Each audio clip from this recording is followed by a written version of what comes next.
Alrighty guys, perfect. Just checking levels, making sure we're all good to go before we get started. Welcome. Alrighty. Alright guys, I think we are all good. Alrighty guys, welcome back to MTV TA. I'm your guys' host today, Trent Manager. For all my returning patrons, welcome back. And for all my new people, of course, welcome. I'm very glad you guys are here on this Tuesday. So, let's see where we left off from yesterday. For all those who checked out my upload yesterday on my breakdown of Ethereum. And we went through the charts yesterday and kind of went through some data metrics and some other overall, data to see how, things were going in the market. But today, is our regular Tuesday live stream. So we're going to be going over all the news today, kind of just what has happened over the weekend, what this upcoming week is looking like, and kind of just getting some, stories and different information, off the table. So today, guys, here, let me pull up our Grammarly so we can just kind of see what our topics are today. So if I didn't have that up, hope you guys have had a good week so far. Hope Monday was good for you all. Of course, I know Monday start of the week can always be tough, getting out of that weekend swing. But definitely Tuesday, guys. So what we're going to cover is that we are going to be getting, I believe, a fourth stimulus check. So we will be covering that. We're going to be going over Bitcoin metrics as to, what the floor is, look at some technicals and some data, kind of see, what's going on there. Still very bullish on, BTC.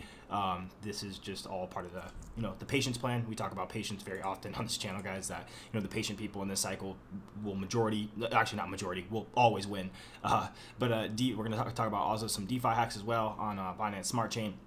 One of Ethereum's main competitors, Binance Smart Chain, is still, I believe, third on CoinGecko for overall most valuable cryptocurrencies in the world. So they've been having some security issues on Binance Smart Chain. A lot of projects and other native ran projects on Binance Smart Chain have had some security breaches. I think the last one was, those guys got off with like 120K worth of Ethereum. But there are a lot of issues with Binance's security, given their centralization and a lot of their issues along those ropes. So we'll definitely be diving into those as well today.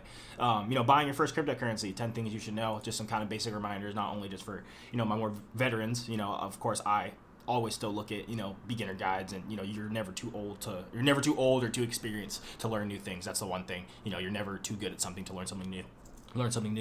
And also, guys, for our last article we're probably going to cover today is going over NBA players, are warming up to cryptocurrency with their Top Shot collectible cards, and also investing in salary cuts. We'll soon probably see more of, I believe, in the NBA sector. I know NFL's kind of captured that sector a bit heavier than most other sports. I know MLB hasn't been too much active in it, but NFL has been the most active so far in terms of, converting salaries to crypto payments, or, just overall embracement of cryptocurrency just for their salaries or balance sheets, etc.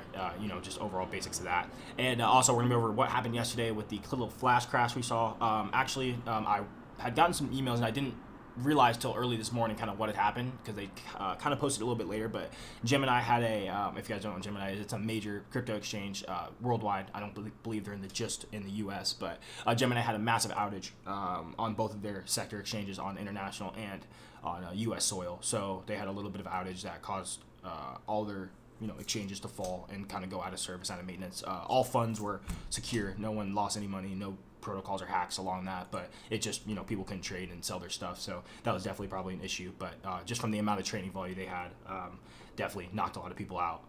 That just shows you, hey, not the best thing to happen, but it just shows you that, people, care about this stuff, and that there are a lot of people moving over here for various reasons. So I guess that's kind of a cool thing to say, like, oh, we crashed it, and it shows that people, are here and they're influxing in to, learn some new skills. So, all right, guys, so that's our agenda that we're going to cover over for today. And our first article, we're just going to hop and kind of just express more of, what happened with the Gemini service disruptions.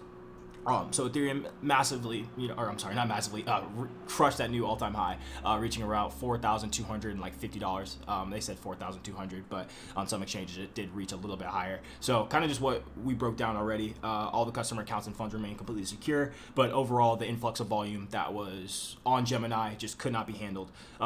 We had talked about it a little while ago, from weeks ago, that a lot of people during peak times of FOMO, or shiny syndrome, which is just another word of fear of missing out, that a lot of people, influxes of people, will rush over to exchanges, sign up just to purchase X coin, or purchased a certain coin that they heard about, or that that is not available on every ready exchange. So with that being said, I always just like to say that having multiple exchanges is not a bad thing. I have multiple exchanges. I don't just use one exchange for not even my stock holdings or crypto holdings.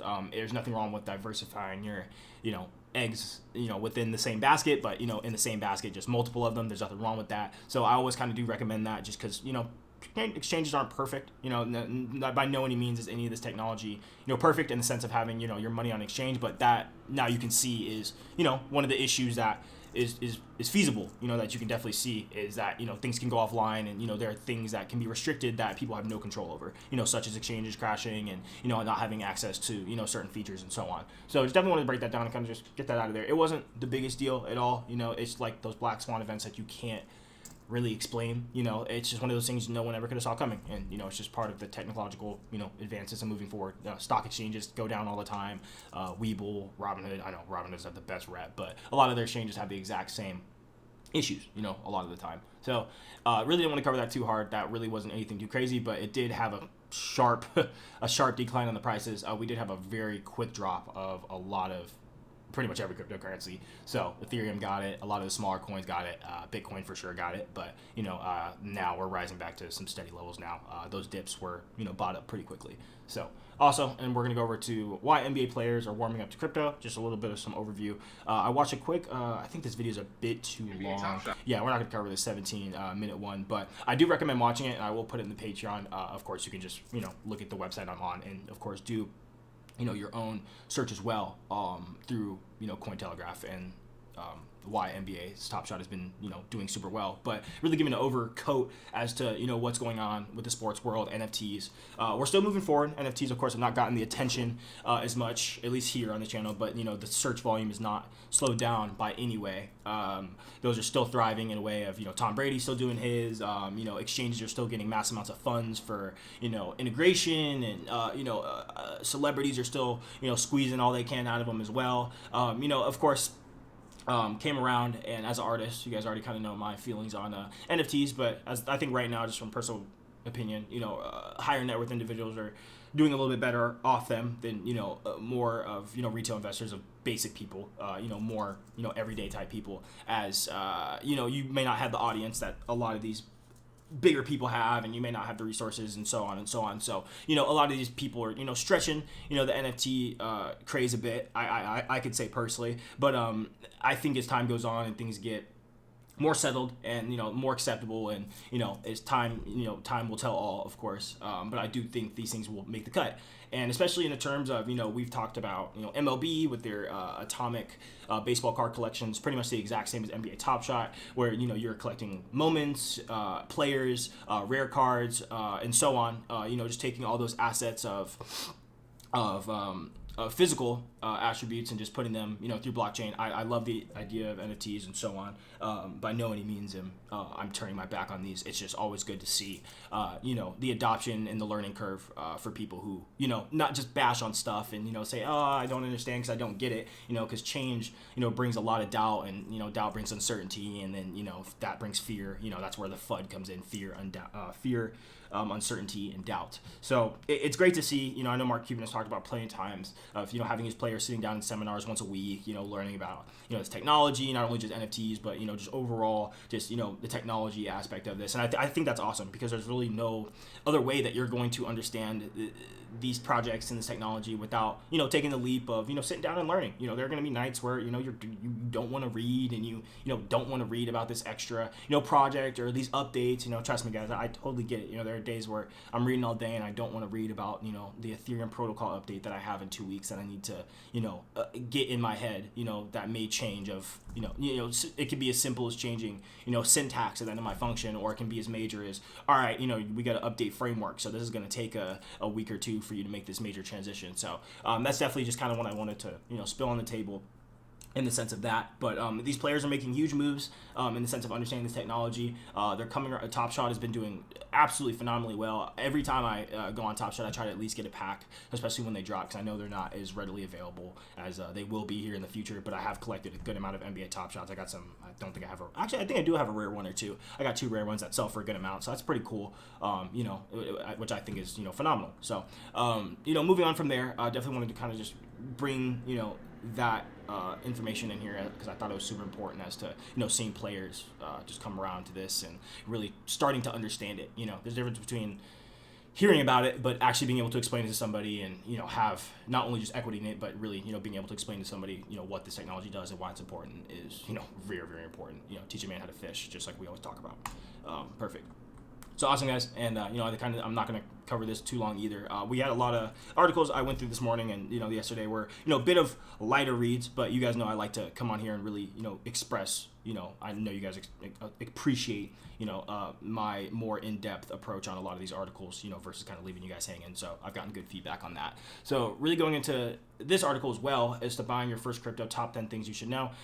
We're not going to cover this too hard and too much, just because we got a lot of people who are experiencing here and who've came a long way over the time that we've started this channel, and all the articles and teachings and videos we've done over the past.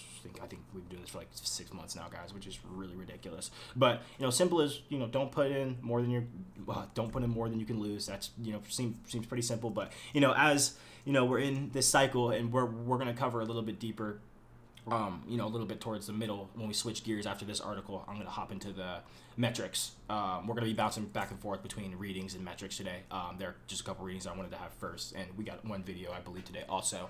But don't put in more than you can afford to lose. Research thoroughly. Resist fear of missing out. That's a big one. If it sounds too good to be true, it probably is. Don't trust, verify, beware of unit basis. So that is more just on the basis of market cap. We've had these conversations a little bit lightly before as well, guys, that, taking, so I'm going to have to pull this out for example. So, because this is the most popular one I hear is, taking Dogecoin and saying, okay, $5 Dogecoin, this cycle, and then I'll be a multi tenfold millionaire. So this is where this is where the problems come in.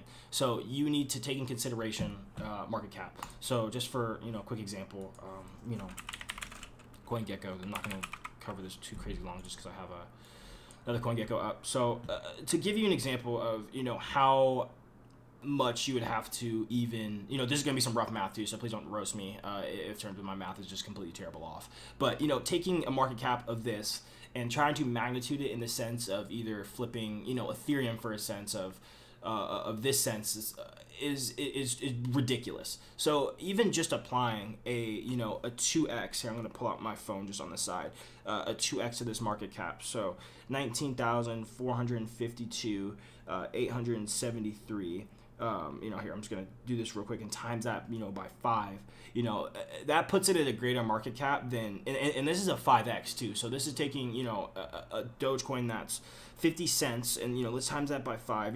Granted that only put it at $2.50. That wouldn't put it at $5 like we just said. But putting that in just a grand scheme of sense, even bringing Dogecoin to $2.50 is going to need a 5x market cap, and that would put the market cap higher than Ethereum, Binance Coin, and Bitcoin, not combined, but overall it would flip Bitcoin, Ethereum, all of these above. It would flip. It would flip all these 4, and that's just not realistic, guys. That would, I saw a comparison that every single sector in the world would have to contribute to Dogecoin for it to even come close to, I believe, half of that market cap. So it's not, and let me even take a step back here. It's not the price. So when you look at the price, Ethereum's valued at $4,000. So why is Ethereum valued at $4,000? Because the market cap is its value. That's the market cap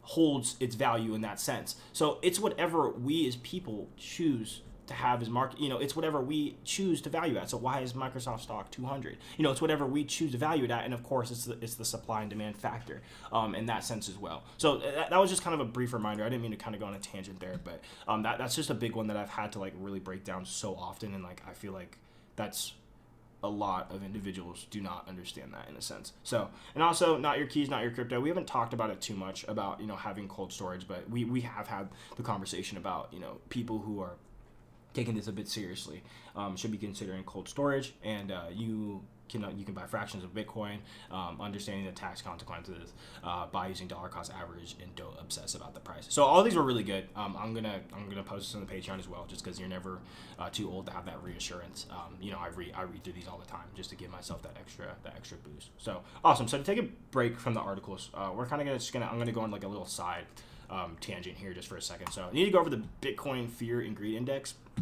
So we're sitting at 61, kind of always like to show that for the day. So greed is definitely kind of getting down there. We're kind of getting back to the yellowish range. People are getting a little bit nervous with the metrics and the technicals with Bitcoin, not feeling 100% confident right now for people who may not understand the market cycles and, what Bitcoin's going through. And also, what Bitcoin has performed over the past 8 months is really ridiculous, absolutely astronomical in that sense. And also we're going to look at BTC dominance index for the week. We're sitting about 62% for the day, which is, not crazy, but over the past, if you just take it for 7 days, we've had quite a bit of slide from May 3rd from the beginning of the month to to where we are now. So just kind of want to get that in your heads as well before we go over kind of some of the deeper metrics as well. So going over to Glassnode, I thought this was really important to mention as well. Going over to Ethereum in specifically, as you can see why BTC dominance has had its fall, so rapidly and so aggressively, as you can see the change of addresses, not only just not even just the 24-hour chart, but just from the 7-day graph as well. You can see the massive increase of active addresses up 6%, 14%, just overall, just looking at the key metrics here, I don't even need to go into, each sector. You can just kind of see, the adoption of, Ethereum continuing to push. And this is the one thing that like I had on my mind for a second, and what I had talked about with a few coworkers is that, here, I actually did have another photo I wanted to pull up. That was very, very, I think that was really important. So this is the Glassnode Ethereum percent of supply in smart contracts versus Ethereum percent on balance exchanges. So what this shows is the percent of Ethereum that is held on hot storage. So that means held on exchanges such as Gemini, Coinbase, BlockFi, etc. Anywhere to where your Ethereum is sitting on a internet-based exchange. So it's gaining traction as the Ethereum price is gaining traction. So it's not in cold storage or locked up in smart contracts for staking, etc. So this is just showing that about and if you look at this chart, you're seeing this cross as well. So here, even just me zooming in.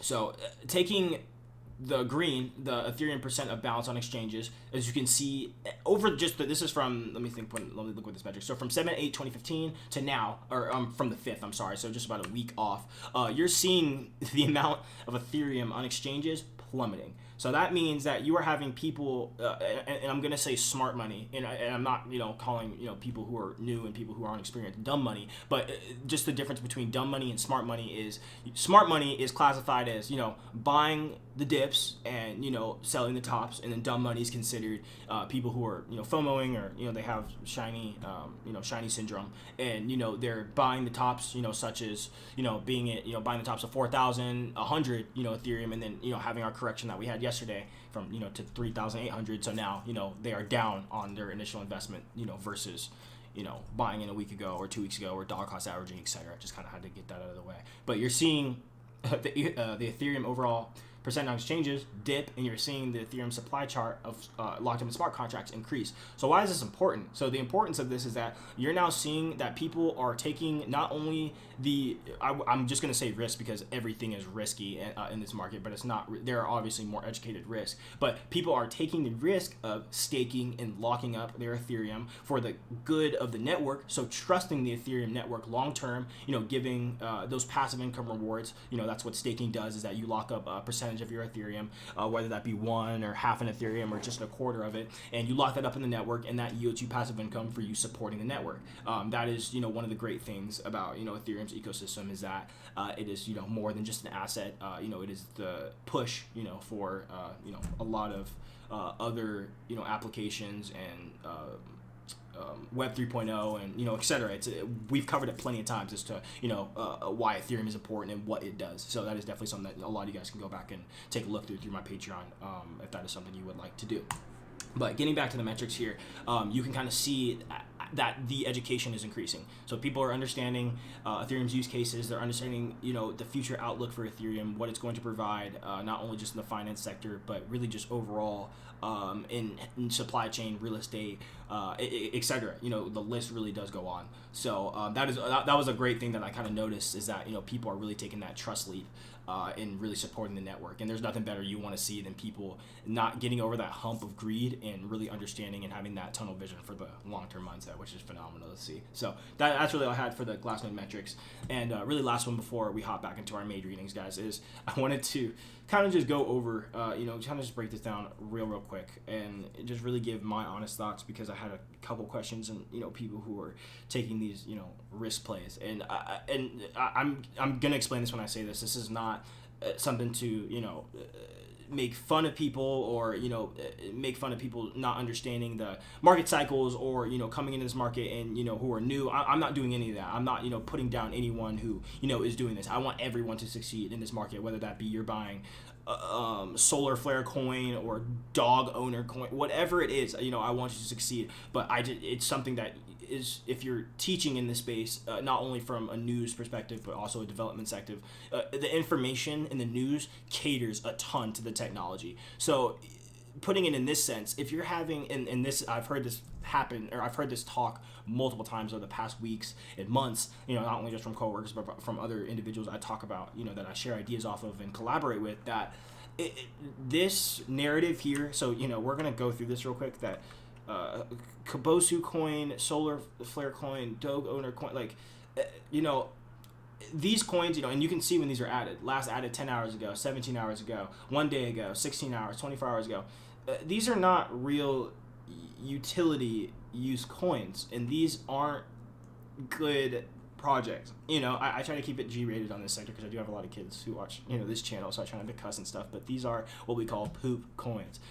These are coins that you're very speculative. You make a gamble. If it works out, it works phenomenal to the crazy infinity moon. But if it doesn't, things may go to, you may lose all your money. That's just that's a realization of the market cycle, and how these bull cycles work. And when you come in here, this is stuff that you're gonna see.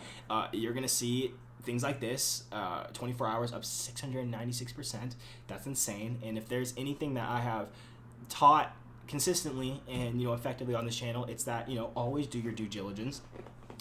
Never trust anybody when they say, and they have a crystal ball in this space, because I don't even have a crystal ball. I'm just more of a metrics person and a data person. I take the data, I back it up with my claim, evidence, reasoning, and proposal, and that is how I, disperse my information. And that's how I think, a lot of people should do it. That's how I think everyone should do it. But when you come into this sector, and you get into this market cycle, and where the greed is just absolutely overtaking the fundamentals and the value, that's where things get a little bit tricky. So in retrospect, what I really went on a tangent here on the side for, is that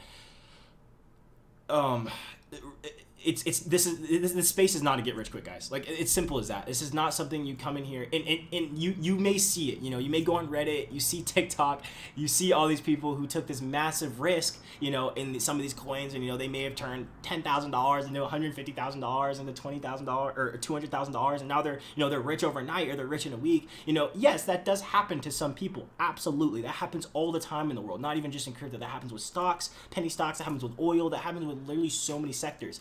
And this is a really tough space. Me personally, I would say that you are going to hit your dots correctly every time. You may get lucky here or there. Oh, no doubt. Absolutely. You may gamble on a play that works out great for you. But in the sense of having the utility and, long-term sustainability that these technologies and projects are going to change the world are just not likely. I don't think Hot Dog Coin is going to do much. I don't think Updog or Peach Finance or Loser Coin they're going to do much. Like, it's so hard to stay serious when talking about these coins, and I just think it's so funny.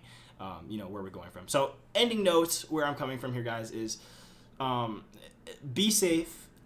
Keep your risk tolerance in check. It's just because I have to explain this, because I've gotten too many questions and too many just overall polls in each direction as to my thoughts. And if you're gonna be in this space, and that's why I encourage All the people, even if you've been here 6 months, 5 months, 4 months, if you feel confident in your knowledge to sit down and explain to somebody, the palm front end and the palm back end of your hand, of this space, whether that be in, your personal favorite project that is hopefully not one of these projects, but an actual, top 100 project, such as, anything within the top 100 on this page, guys. I consider that any of these projects can do fairly well. The top 100 is solid. The top 50 is solid. Everyone's got to do their due diligence, and everyone has specialties in this space as to, what you do good, whether that be research, development, both, journalism. There are endless spaces, to fit, your career path in this sector. So that's really just what that's what I really wanted to break down here, is just please be safe. Please be safe. Like I said, guys, I want all you guys to do well in this space, but the last thing I want you guys to do also is, come in here and have that narrative that, you got screwed, by crypto when you invested in loser coin, or like, get rich quick forever coin, or something like that. And, a lot of big dudes, who have been here longer are upset with, people and, crypto TikTok, because they're making, our space look, they're making the crypto space look like a casino, and not really much of a legitimate space. And yeah, I can agree with that. It's not hard to see, but it is true, when you hear, things in that sense, and you see it, and, SHIB new coin and Dogecoin is top 5 still, like, that's just so crazy to me. But and really in the grand scheme of things as well, is that this is the last point I'm gonna touch before I stop this, because I kind of got carried away. That in the sense of when you go do your tax returns, and when you can write off your losses, for the market, and people who option trade or day trade or do whatever, if you bought a bad stock or whatever, or even a bad, I don't know about a bad crypto, but if you bought bad stocks, you can go to Uncle Sam and say, hey, I made a bad investment decision, I lost X amount of money, say $4,000, this is what I'm claiming on my losses. They're usually okay with that. You're like, okay, you made a bad call, and there's nothing too wrong with that. We're gonna reimburse you, and you can just get that back on your tax return. So this is where things get tricky for me, is that people who are coming in the space and investing in loser coin and doing very speculative plays in this, when they go to do their taxes, let's say, people have, higher risk tolerance than other people, and there are some individuals who, have lost a good amount of money in this space from not actually understanding what's going on. And, when you go to the government and say, hey, I got into X project, it's known as, loser coin, and I lost $25,000, I would like to write this off as a tax return and get money from you guys. Well, what do you think the government is going to do when they explicitly told, us time and time again, that we've never had the government fully on our side? They've always been speculative cryptocurrency, and still are, in some areas, versus, all the adoption, they've done for us. But, in the grand scheme of things, they're not going to be too happy with you, and they may not be as caring as you guys think, in the sense of, backing you up, in the sense of you losing, funds in this space, especially if they're speculative and not, legitimate projects. So that's where I'm ending. I'm done. I'm literally done. But I just needed to kind of go on that rant for a second, because I think that is very important for a lot of people to hear and definitely understand. So awesome. We're done with that. We're completely good with that. We went over DeFi hacks with... no, we did not, actually. So we're actually going to be skipping around a lot today, guys. So we're actually going to go to our fourth stimulus check. We're going to kind of just go over this real quick. I don't think they have a lot of information over... what the amount is, but from what I heard, the amount is going to be like a $2,000 for adults and $1,000 payment for children. So I think this is our biggest one yet, if I remember this correctly. But we don't have all the details just yet. But I think it's going to be the same as the third one, or maybe the last one will be like their big, like, bang closeout for their stimulus. And I think that'll be the last one, guys. I don't think we're going to have a fifth stimulus check after this one. If we're being 100% real. But they're kind of just going over the details of, like, child tax credit and federal unemployment bonus and stimulus check reclaim. Sorry, I just got a word jumble in my head.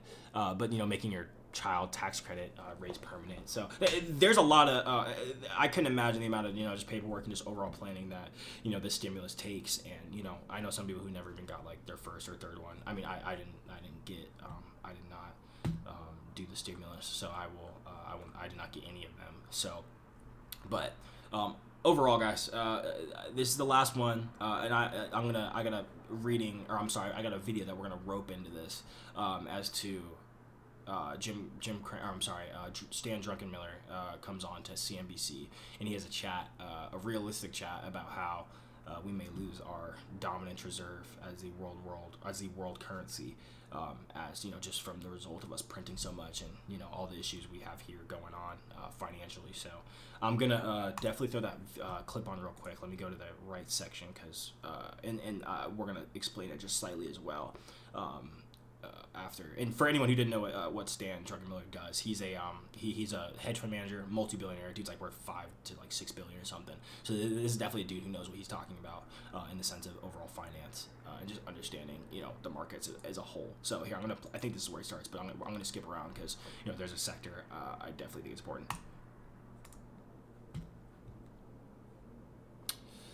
Oh, come on. Hey. Let's talk about the dollar. Okay. And let's see. Even if you don't, let's go here. I think you skip by start. Okay. Oh, come on, dude. Are you kidding me? Oh my gosh. Okay. All right, guys. Hold on. One more time. Twitter's not being with us today. And 85.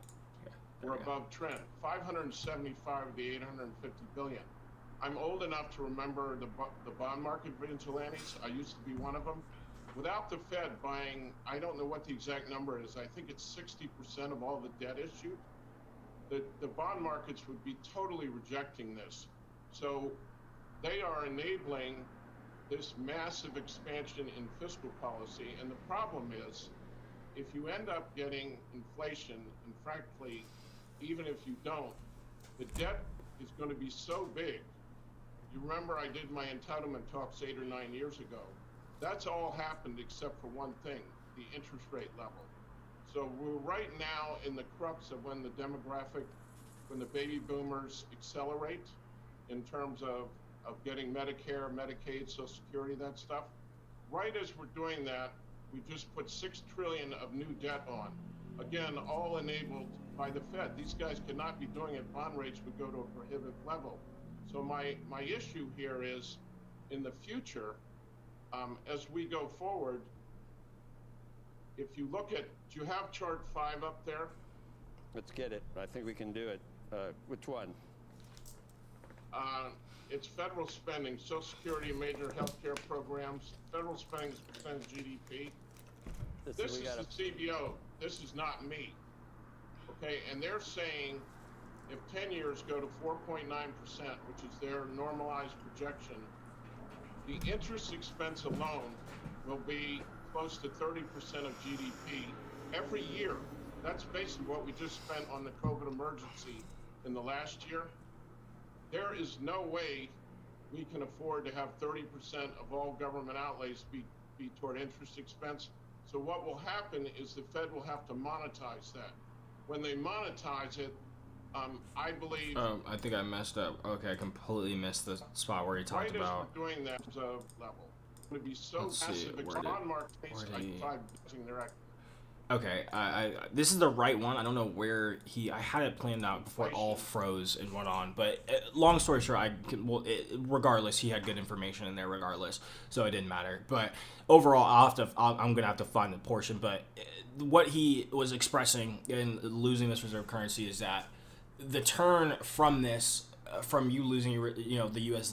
losing the reserve currency, is that eventually what Druckenmiller was explaining in the clip that which I could find, that the hyperledger and blockchain technology can be developed in the sense of helping control basically being the reserve currency in a way, as crazy as that sounds, but we've heard crazier. But definitely what he kind of explained briefly was how the development of how blockchain is open source and there's zero manipulation and that it's all public ledger and that this is something that is public information to everybody, that there's things that you can't get away with at all on blockchain without the trust and the verification. So I'm sorry, kind of not really wasted time there, but I was surprised that I missed. It's only a 3-minute video. I don't know where in the sector it is, but I'm gonna have to go back and definitely find that as well. So alrighty guys, realistically I do not think we had anything else to cover today. We covered over the DeFi hacks on Binance Smart Chain, rises on TVO. We haven't covered Binance Smart Chain too much, but there's Binance Smart Chain has been very popular over the past year due for its sense of being its main competitor to Ethereum, in the sense of transaction fees being lower and uncentralization being a key factor of Binance Smart Chain. That's what makes the fees so low, and overall being a better cater for basic user experience versus Ethereum. So, but they are having some pretty big security issues right now, and that's one of the major issues you carry with being centralized is security protocols and breaches. And other than that, yeah, we covered this as well. So, alrighty, guys, I believe that's all we had. Oh, well, we had to cover the stock to flow. I'm so sorry, actually, guys, just to kind of give before we get out of here.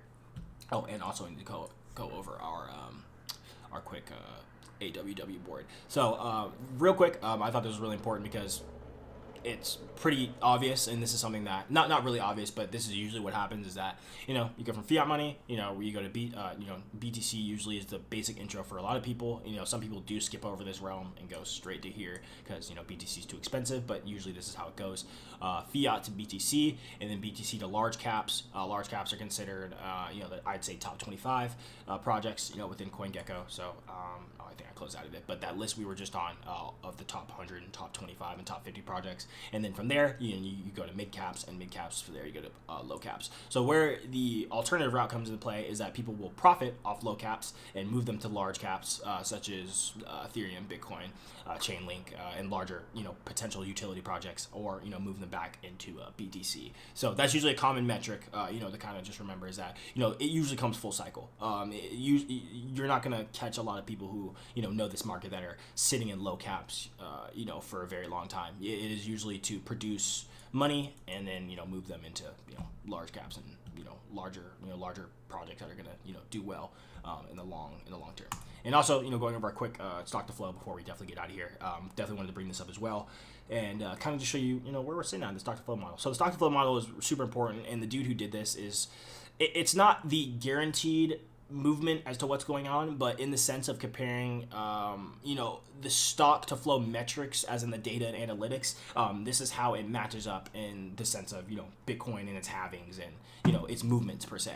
So really this is all the history we have from really inception, pretty much the very beginning, and you can see the cycles that we've had from 2013 to 2017 and to now.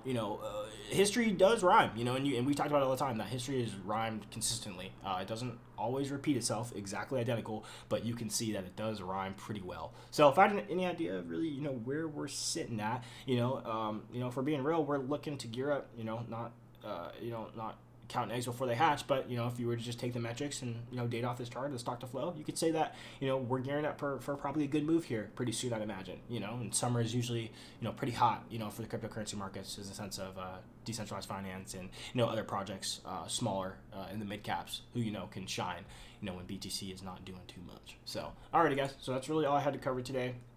Thank you all for who stuck with it, and for all the replays that I'll get, because I know a lot of you guys are at work and don't have the immediate time to watch these instant replays. But thank you guys so much. I will see you guys on Thursday. I will try to bring a video in between now and Thursday, just in case anything crazy does happen. I will definitely keep you guys up to date. DMs are always open for questions, concerns, ideas, all that. Share with friends and family. Like and subscribe, of course, always.